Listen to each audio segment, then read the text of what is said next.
Assalamualaikum warahmatullahi wabarakatuh. Halo semuanya, saya bersama dua rekan saya akan mempresentasikan hasil diskusi kami, yaitu serangan phishing terhadap pegawai internal perusahaan. Sebelumnya, perkenalkan, nama saya Akil Abtasohan dengan NIM 0110224129 serta rekan saya Asyifa Khairunisa Putri dengan NIM 0110224022 dan Zikra Aulia Syif dengan NIM 0110224168. Dalam waktu yang singkat ini, kami akan menjelaskan bagaimana serangan tersebut dapat terjadi yang berdampak untuk perusahaan, serta langkah-langkah penanganan berdasarkan framework NIST SP 800 sampai 61R2. Semoga pembahasan kami dapat memberikan wawasan baru tentang bagaimana ancaman cyber sederhana seperti email palsu yang dapat berdampak besar untuk perusahaan. Nah, pertama ada ringkasan kasus. Ringkasan kasus itu terbagi menjadi dua.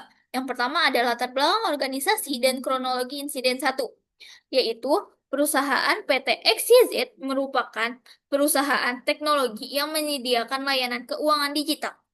Pada bulan Juli 2024, beberapa pegawai menerima email yang tampak seperti berasal dari divisi HRD dengan subjek perubahan gaji bulanan. Nah, email tersebut bertautan untuk mengisi halaman login palsu yang dapat menyerupai portal internal beberapa perusahaan. Beberapa pegawai memasukkan kredensial mereka ke situs palsu tersebut sehingga penyerangan dapat memperoleh akses akun email internal dan dokumen perusahaan. Selanjutnya ada dampak utama yang dapat ditimbulkan, yaitu adanya kebocoran data internal, dokumen proyek, dan laporan keuangan. Yang kedua ada operasional karena akun pegawai dikunci untuk investigasi. Yang ketiga ada kerugian reputasi dan potensi kehilangan kepercayaan klien. Dan yang terakhir ada resiko lanjutan berupa penyebaran malware dan social engineering tambahan. Nah, selanjutnya ada identifikasi dan analisis insiden yang akan dijelaskan oleh teman saya Asyifa Khairunisa. Oke, tipe serangan vektor dan indikator kompromi yaitu tipe serangan phishing, email based social engineering. Yang kedua itu vektor.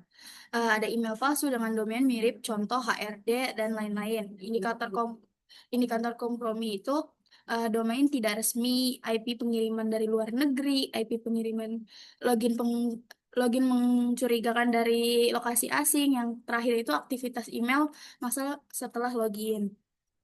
Oke, yang ke- yang kedua itu B, tools dan teknik yang digunakan oleh attacker. Tools itu email spot link, tools mean ghosting, domain spoiling, general harpers. Yang kedua itu teknik social engineering dengan memanfaatkan rasa ingin tahu pegawai cendeриал harvesting melalui situs palsu dengan penggunaan proxy dan VPN untuk menyamarkan identitas. Ya. Yang ketiga itu bukti digital yang relevan. Login email server menunjukkan pengiriman email passing dari domain palsu. Yang kedua itu file HTML halaman login palsu ditemukan domain eksternal. Yang ketiga itu login sistem memperlihatkan login tidak sah dari IP luar negeri. Data file menunjukkan aktivitas unggah data mencurigakan. Terakhir. Jadi lanjut dengan rekan saya Zika. Tahapan insiden respon. Ada penerapan penerapan pelatihan keamanan siber untuk karyawan, penerapan email filter dan phishing simulasi SOP pelaporan insiden. B ada detection analysis. Tim SOC mendeteksi aktivitas login mencurigakan, analis email menunjukkan domain palsu. Klarifikasi insiden sebagai phishing attack, denial, dan thrift. Containment, pemblokiran domain phishing dan IP penyerang reset paspor semua akun yang terdampak pembatasan akses jaringan sementara. Ada D. Eradication, menghapus email phishing dari seluruh inbox pegawai, membersihkan sistem dari script atau backdoor, menghapus data penyerang dari dari server. Re- reco- recovery, mengembalikan akun dan layanan ke kondisi normal, meningkatkan autentikasi dua faktor, men- monitoring tambahan selama 30 hari. Ada post incident activity, evaluasi kelemahan kebijakan keamanan, menyusun laporan insiden lengkap, mengadakan pelatihan anti phishing lanjutan. Ada root cause analysis dan lihat penyebab penyebab utama insiden. Satu, kurangnya kewaspadaan pegawai terhadap email palsu. Dua, tidak adanya autentikasi dua faktor.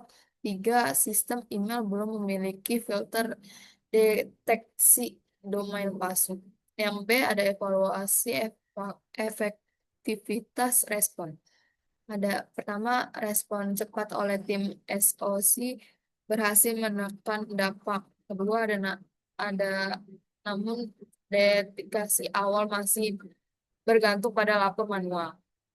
Ketiga, ada rekomendasi pencegahan ulang. Implementasi 2FA pada semua akun internal.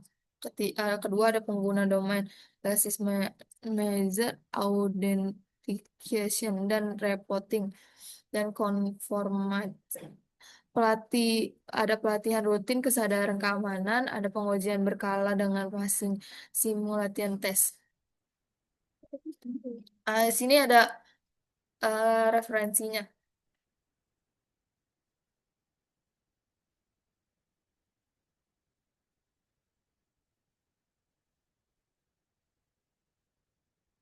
Dari kasus phishing ini, kami menyadari bahwa teknologi saja tidak cukup untuk melindungi data faktor manusia, juga berperan besar dalam menjaga keamanan.